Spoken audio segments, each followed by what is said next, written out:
कुछ और स्टॉक्स पर भी चर्चा कर लेते हैं। जरा रवि, कोटक महिंद्रा बैंक पर अपना एक फ्रेश नजरिया दीजिए।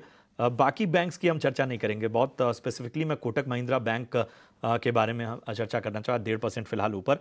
इसके अलावा जरा टीटागढ़ रेल पे भी अपनी राय दीजिए। आज 5.5% की तेजी हम यहाँ पर देख रहे हैं। तो कोटक महिंद्रा बैंक और टीटागढ़ रेल, दो दो स्पेसिफिकली मेरे स्टॉक पे आपके सवाल है। जी बिल्कुल। देखिए, इस समय प्रशांत जी वैसे आपकी पार की नजर से बचता नहीं, चूंकि आप देख रहे हैं कि एचडीएफसी आगे बढ़ चुका है, आईसीआईसी आगे बढ़ चुका है, कोटक में अभी थोड़ा सा वैल्यूएशन ज्यादा बच सकते हैं और कोटक की थोड़ी चाल यहां पर बढ़ सकती है। 1850 और 1880 के आंकड़े तक जा सकता है। रिस्क रिवॉर्ड रेशियो में देखें तो 1790 के स्टॉप लॉस से मुझे लगता है कि इस स्टॉक को अभी बने रहना चाहिए। और जो चाल आपने उन स्टॉक्स में देखी वो थोड़ी बढ़ती हुई इस पे नजर आएगी। तो बिल्कुल आपका सही चॉइस है, इसको बिल्कुल बने रहें और 1850 से 1880 के टारगेट के लिए वेट करना चाहिए। ये मेरा शॉर्ट टर्म नहीं, मैं टारगेट दे रहा हूँ 2-3 दिन के हिसाब से। अगर आप टीटागढ़ वेगन की बात करें तो उसके लिए तो अब मुझे लगता है प्रशांत जी चर्चा करने की अब कोई गुंजाइश बचती नहीं है। जिस हिसाब से दौड़ रहा है वापस से वंदे भारत आप पकड़ नहीं पाओगे, आपकी ट्रेन मिस होनी ही होनी है और मुझे ऐसा लगता है मिस हो चुकी है। लेकिन फिर भी अब दोबारा एंट्री तो करने का मौका मिलेगा, वो मिलेगा आपको 1680 और 90 के पास। और अगर करंट लेवल पे भी लेना चाहते हो तो 30% तक का ही सिर्फ एक्सपोजर लीजिए, सीधे शेयर मत खरीदिए। टारगेट कहां तक आएंगे, जो अभी चाल है उसको पकड़ के चलिए तो बजट तक इसकी चाल 1850 रुपए तक जाती हुई नजर आएगी। तो इसीलिए मैं कह रहा हूं अगर आप थोड़ा आगे बढ़ेंगे, दौड़ के चढ़ेंगे तो जरूर, अगर चढ़ गए तो कामयाब रहेंगे रिटर्न पाने में। तो मुझे ऐसा लगता है कि अभी टीटागढ़ वेगन में भी ये आपको एक तेजी का माहौल यहाँ पर बनेगा। 1850 के तक जाता हुआ नजर आ सकता है। स्टॉप लॉस 1670 रुपए के स्टॉप लॉस से थोड़ा लंबा ट्रेंड को यहाँ पर वेट करना चाहिए। सीमेंट स्टॉक्स में शानदार तेजी देखने को मिल रही है और इसमें एक स्टॉक जिस पर हम सुबह से ही नजर लगाए हुए थे वो था इंडिया सीमेंट। अब करीब 15% ये स्टॉक ऊपर आ चुका है। इंडिया सीमेंट का शानदार तेजी आज देखने को मिल रही है। रवि, इंडिया सीमेंट्स को और तेजी के लिए होल्ड करना चाहिए या फिर थोड़ा प्रॉफिट बुक कर ले?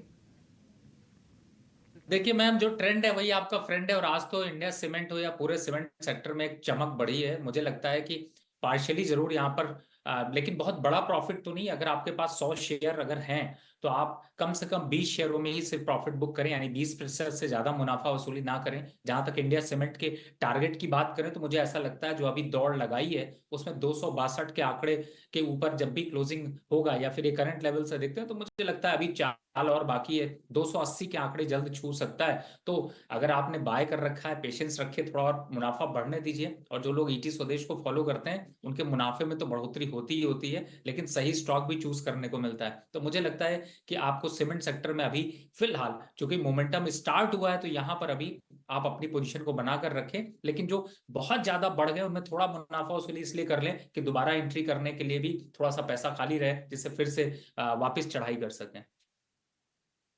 ये है नजरिया इस वक्त सीमेंट स्टॉक पे और एक बेहतर रणनीति रवि की तरफ से आती हुई। चलिए कुछ और स्टॉक पर हम इस वक्त चर्चा कर लेते हैं और जरा टेक्सटाइल स्टॉक को अपने रडार पर ले आते हैं। आज देखिए रेमंड में 6.5% की अच्छी तेजी हमें देखने को मिल रही है।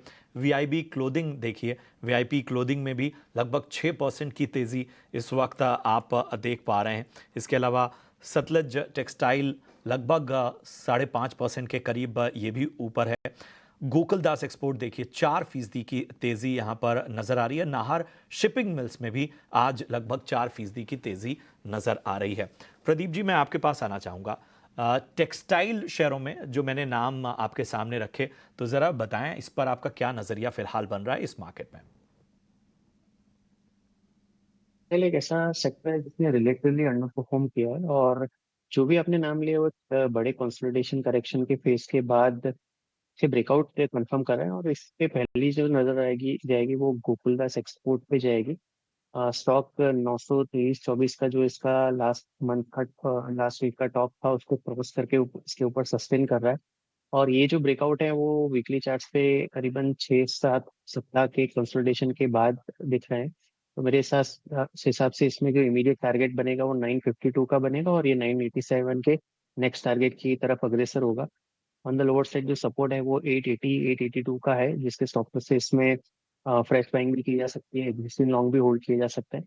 बाकी जो काउंटर्स हैं वो रिलेटिवली इतने लिक्विड नहीं है। सतलज टेक्सटाइल की अगर बात करें तो ये भी रिलेटिवली एक स्ट्रॉन्गर चार्ट है। पिछले 3-4 दिन से 200 दिन के मूविंग एवरेज पे सस्टेन कर रहा है, और इसका जो नेक्स्ट टारगेट है वो करीबन 73.45 का रहेगा। ऑन द लोअर साइड एक अच्छा सपोर्ट करीबन 6130 पे है, जिसके स्टॉप लॉस से इसको होल्ड किया जा सकता है। पर मेरे हिसाब से जो लिक्विडिटी वाइज और फॉर्मेशन वाइज बेस्ट काउंटर रहेगा वो गोकुलदास एक्सपोर्ट रहेगा। भी अपने रडार पर लेकर आते हैं और ख़ास तौर पे मेटल स्टॉक्स की चर्चा हम करते हैं, क्योंकि मेटल स्टॉक्स जिन्होंने एक अच्छी रैली दिखाई, अब दबाव से गुजरते हुए मेटल शेयरों पर आज प्रेशर नज़र आ रहा है। ब्लॉक डील के बाद वेदांता का शेयर 3% फिसला हुआ है। MOIL, NMDC, Hindalco, Tata steel में भी गिरावट साफ तौर पर नज़र आ रही है। और रवि, आपके पास आना चाहेंगे, बताइए जो खासतौर पे मेटल स्टॉक्स हैं, क्या यहाँ पर करेक्शन का फायदा उठाया जा सकता है? क्योंकि बाजार में हम रफ्तार देख रहे हैं, मेटल पर उसमें जरूर दबाव इस वक्त बना हुआ है।